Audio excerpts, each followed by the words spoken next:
Ghost house. घूमती हुई पहाड़ियों के दरमियान बसे एक छोटे से खूबसूरत शहर में एक पुराना घर खड़ा था जो काफी अरसे से लावारिस था।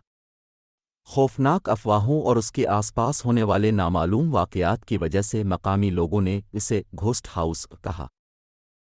इसकी बोसीदा बैरूनी और टूटी हुई खिड़कियों ने इसके पुरस्रार माजी की एक परेशान कुन याद दहानी का काम किया। लेजेंड ये था कि ये घर कभी एक पुरजोश और खुश आयद घर था जब तक कि सानिहा ना हो जाए। वहाँ एक खानदान रहता था, लेकिन उनकी जिंदगी अचानक एक तबाह कुन आग में ख़त्म हो गई। इस खौफनाक रात के बाद से कहा जाता था कि इस घर को हलाक होने वालों की रूहों ने सताया था। दिन एमली नामी एक मुतजस्सिस नौजवान लड़की ने घोस्ट हाउस के राजों से पर्दा उठाने का फैसला किया।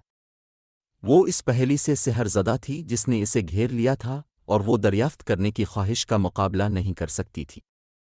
टार्च और हौसलामंद जज्बे से लैस वो एहतियात से अंदर दाखिल हुई। जैसे ही एमली घर से गुजर रही थी, उदासी के एहसास ने इसे घेर लिया। वो मरने वाली रूहों की देरपा मौजूदगी को तकरीबन महसूस कर सकती थी।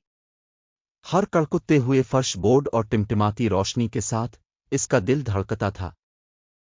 तस्वीर और यादगारों से भरा हुआ एक बॉक्स दरियाफ्त किया जो कभी घर को अपना घर कहते थे। इसकी आंखों में आंसू आ गए जब उसने उनकी जिंदगियों को जोड़ दिया, खुशी और मोहब्बत के इन लम्हात को अपनी गिरफ्त में ले लिया जो वक्त के साथ खो चुके थे।